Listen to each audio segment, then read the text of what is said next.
Hi, welcome back to my channel. I'm showing you the hexagonal gaming LED panel, which is really nice. It comes with 8.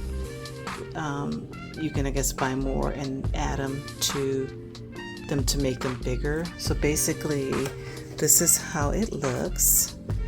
And putting it together was pretty easy. You have to make sure all of it is connected.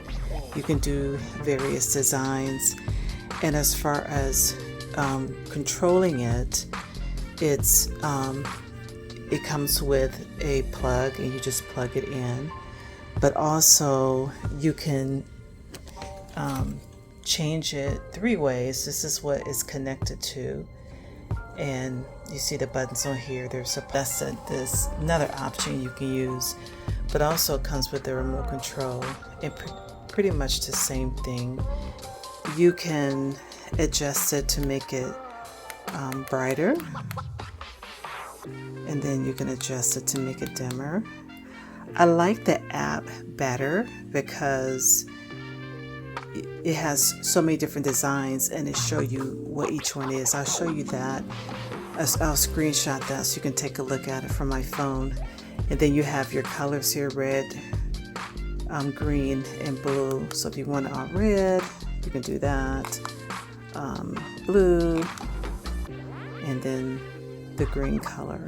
Together, you get little sticky circle papers and you put it on the back of each one of these, and then you can put it on your wall.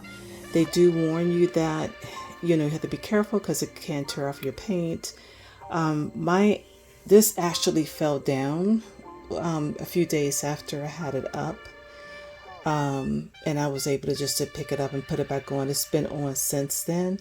So one other option would be is to tape it on something and then put it on your wall, and so if you don't want your wall to be messed up. I think that's about it.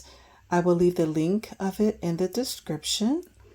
And the only other problem that I did have with it was 2 of these sometimes would not work. So basically I just had to push it up to make sure it was still connected, and maybe it slipped out a little bit. And then once I did that, it was fine. So thanks for watching. Again, I'll leave the link in the description and you can kind of get an idea of more about this. Thanks for watching. This one is called Space Time.